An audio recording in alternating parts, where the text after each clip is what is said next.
You have an exact memory of it. Not the thing you bought the moment after. That 3-second window where your thumb was still hovering over the screen and something in your chest went quiet. Not satisfaction, something flatter than that, like arriving somewhere you didn't choose to go and not remembering the drive at all. That feeling has a name, and it isn't impulsivity. It isn't weakness. It's something far more precise, and once you see the mechanism behind it, your entire relationship with money starts to operate on completely different ground. You've tried the budget, the spreadsheet with color-coded columns, the app that sends you a notification when you've spent too much on coffee. The Sunday evening where you looked at your numbers with full clarity, felt the weight of intention, and committed, genuinely committed, to something different. Wednesday held. Thursday didn't. And the part that haunts you isn't the purchase, it's that you can't fully explain it. The notification appeared, the cart filled.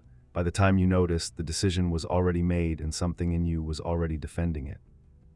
Most people call this a discipline problem. It isn't. Here is what is actually happening inside your brain every single day before you ever encounter a spending trigger. Every morning, your prefrontal cortex, the part of your brain responsible for deliberate choice, long-term thinking, and impulse control, wakes up with a finite reserve of what researchers call cognitive fuel. Not infinite, not replenishable through good intentions at 2 p.m. A reservoir that is real, measurable, and that depletes with every decision you make. And the environment that most people live inside, notifications arriving before they've stood up, micro-choices stacking before coffee is finished. A phone screen that began competing for attention before the alarm completed its second sound, that environment is burning through the reservoir before noon. By the time a spending trigger appears, a sale, an ad, a flash of desire, a colleague's offhand recommendation, the part of your brain responsible for intentional choice is running close to empty. Not empty, close. And when the fuel is close to gone, the brain doesn't deliberate. It defaults. A depleted brain doesn't make bad decisions. It makes automatic ones. And automatic spending isn't spending at all, it's the complete absence of decision. Which means every budget, every rule, every commitment made on Sunday night arrives precisely at the moment the instrument that was supposed to enforce them can barely function. This is why the failure doesn't feel like weakness. It feels like nothing, like waking up on the other side of a purchase you didn't quite choose. There's a 7-day protocol built around this mechanism. It requires no budget. It has no numbers. It doesn't ask for willpower, because willpower shows up exactly when the fuel has already run out. What it requires is something Seneca understood 2,000 years before neuroscience existed. The Stoics had no functional MRI machines, no behavioral economists, no laboratory data on ego depletion or prefrontal cortex fatigue. What they had was sharper, sustained observation with no comfort to hide behind. Seneca wrote about desire with the precision of someone watching it from the outside. He wasn't fighting his impulses, he was tracing them back to their source. And what he noticed was this: desire doesn't emerge from character, it emerges from conditions. Remove the conditions and desire becomes quiet almost on its own, not because you suppressed it, but because you stopped feeding the environment that manufactured it. He called it starving desire. Modern behavioral economists call it environmental design. They are describing the same mechanism from opposite ends of 2,000 years of human observation.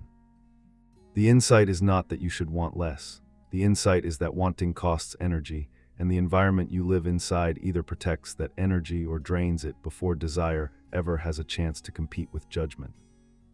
Most budget advice attacks the spending.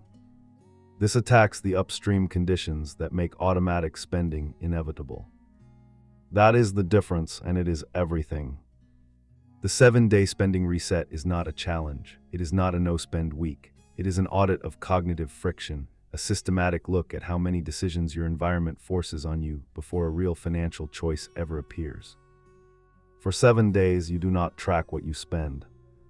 You track what drains you before noon. Day 1 begins with a single question. How many decisions does your environment force on you before you leave the house? Count them, actually count them.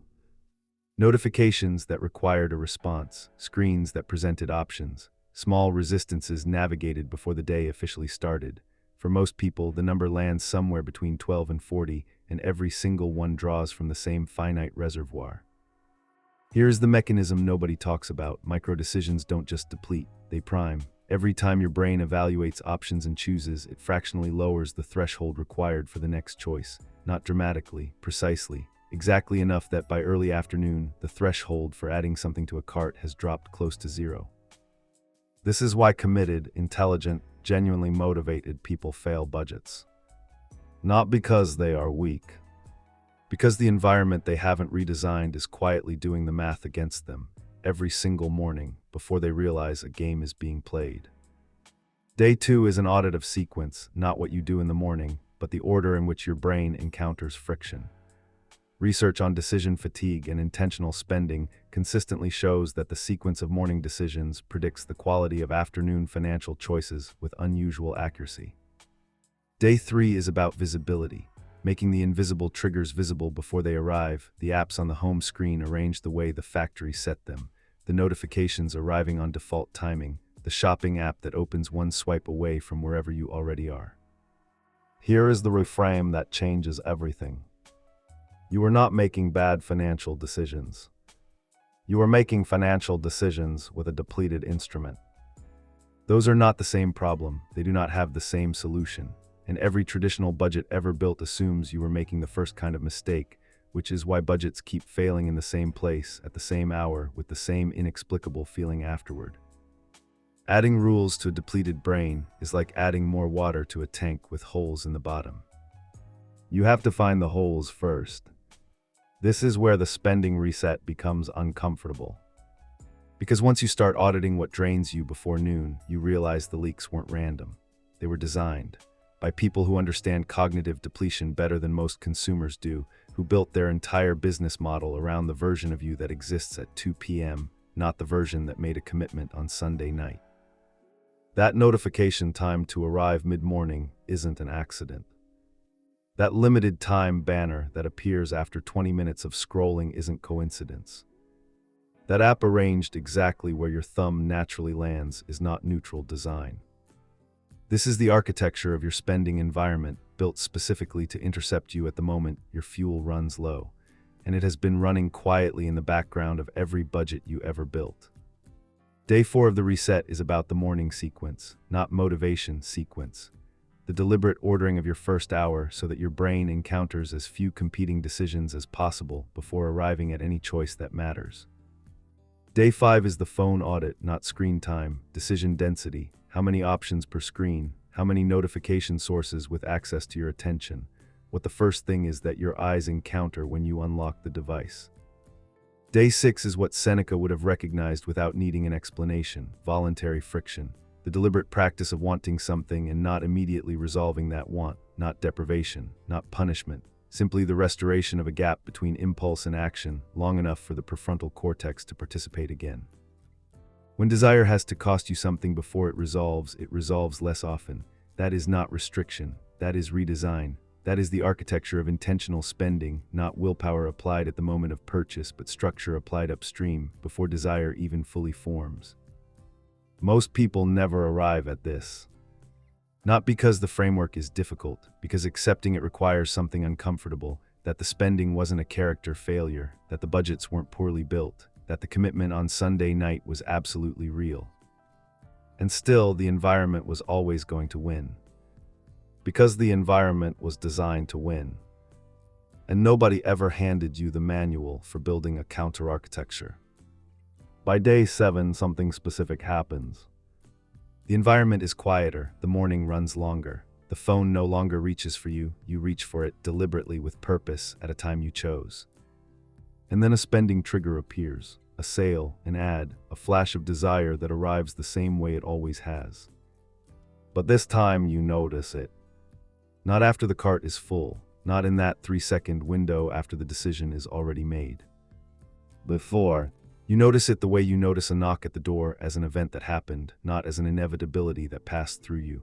The desire is real, it has weight, but now it has to compete with a brain that isn't running on fumes, in an environment that isn't designed to intercept it at its weakest point. And in that competition, choice becomes possible again. Not discipline, choice. That is what the 7-day spending reset actually delivers. Not deprivation, not restriction, not a number in a spreadsheet or a category you're not allowed to exceed. A version of your mornings quiet enough that your actual intentions, the ones you formed on Sunday with full clarity, have a real chance to compete with the environment that was always architected to override them. This is what financial minimalism actually means. Not buying less because you earn less, not suppressing desire through rules that fail when the fuel runs out, not a budget built on the assumption that willpower is infinite. It means constructing the conditions under which desire has to earn its place, where wanting something costs enough cognitive energy that the brain naturally filters what is worth pursuing and what quietly falls away on its own. The Stoics built their lives on this principle. Behavioral economists spend careers confirming why it works. The 7-day spending reset is how you install it in the actual life you are living right now, not a theory, not an aspiration, but a structural change you can begin tonight. It takes 7 days to redesign the environment. It takes about 3 to realize the budget was never the point. Here is what the research does not quite capture yet. Once the environment has been restructured, once the mornings are quieter, the decision count lower, the triggers visible before they land, something shifts in what you find yourself wanting. Not because you suppressed desire, because wanting things became expensive.